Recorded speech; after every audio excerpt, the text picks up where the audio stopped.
Welcome. I'm Paige Stover, here again with Dr. Kathryn Seifert.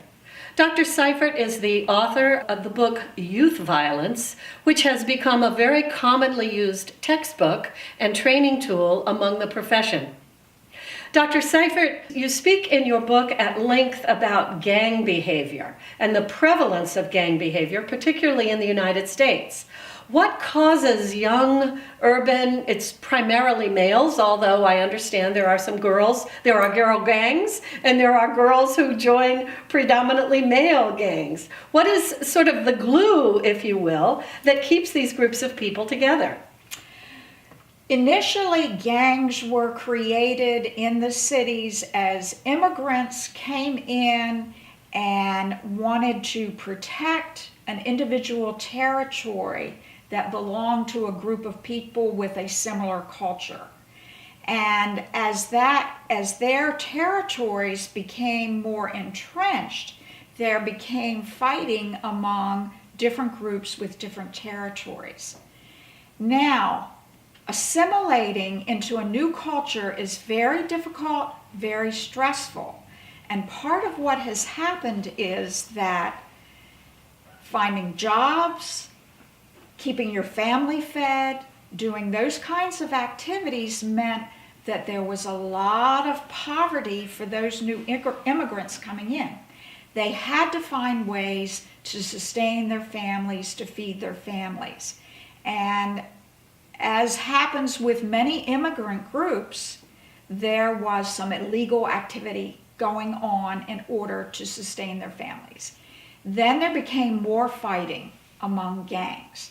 And so initially, gangs were a way to preserve your family, your culture in a particular area, and the gangs would stake out their territory. As time has gone on and the gangs have survived, in every city there are children who are abused and neglected, left to their own devices, becoming street children, just as in terrorism. And all children are looking for a place to belong. And gang leaders know this, and they are very good at recruiting children that are left to their own devices and pulling them into the gang to give them a place to belong. And so the gang gets stronger and stronger as they recruit more and more of these younger people. The other thing is, younger people, when they go to juvie, they don't get the kind of sentences that the older guys will get. And so they will have the younger children commit crimes because they won't get as long of a sentence, and they'll come out and the gang will take them back in, and that becomes their family. And so rather than raising these children in a prosocial atmosphere in order to take care of being part of the rest of society, they bring them in and teach them how to be antisocial, because that's become a way of life for them, and that's become survival. And it just goes on generation after generation. So in your theory of the developmental phases when people can seek attachment, do I interpret this as a phenomena of sort of the peer group attachment, or what you describe as the second phase? Right. This is the second phase. And the reality is we can attach in adolescence to a prosocial group, a group that is following the rules of society and trying to get ahead in the world, or you can attach to an antisocial group. And so you're attached to the group, but what you're taught is to kill, steal, and you will do whatever the group teaches you to do. Now, some of these gangs, if I understand correctly, have become national. There will be, I don't know what you would call them, affiliates in LA, New York, Chicago, and now even internationally. What is this about, this sort of expansion as almost an organization? It's about money. It's about the drug trade. It's about whatever illegal activities they're involved in. It's just like any other business. The larger your business, the more money you're going to make. The larger your organization, the more power you have if you're the person at the top. So it's about money and it's about power. Exactly the same as it is in corporate America. The difference is they're doing illegal activities. Corporate America is mostly doing prosocial activities, although, never mind. So you have the same kind of structure. It's just what they've chosen to do to get ahead in the world. And the bigger the organization, the more power and the more money. What can parents do to keep their kids out of the gangs? Anything? Parents, and what you've asked is the key. Parents have to have very good relationships with their children.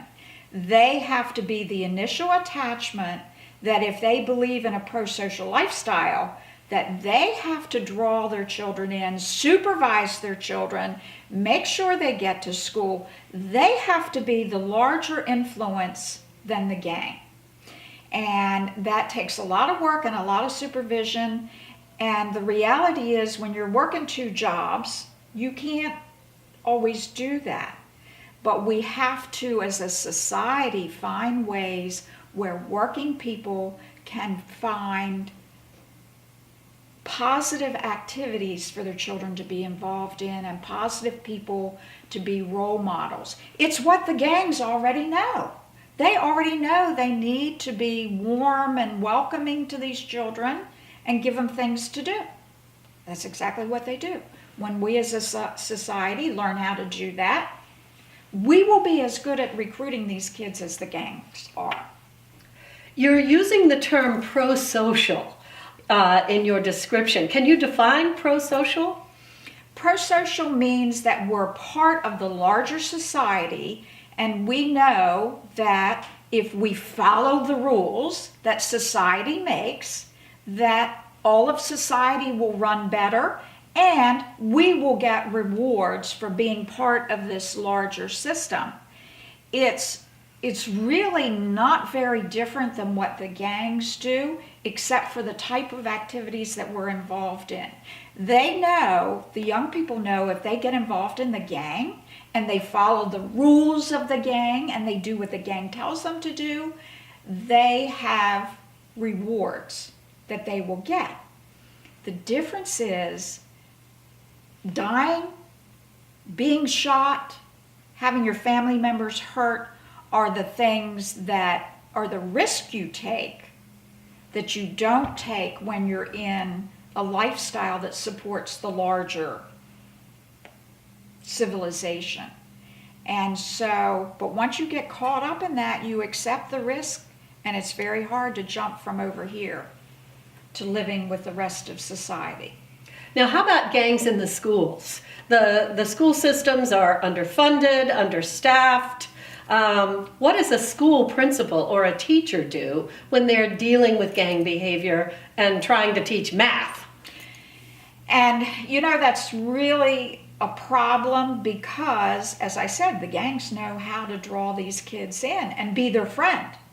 And so our teachers, our counselors in the school need to get better at being not a friend to children, but warm, nurturing, setting good boundaries, doing exactly what good parents do in order to teach math.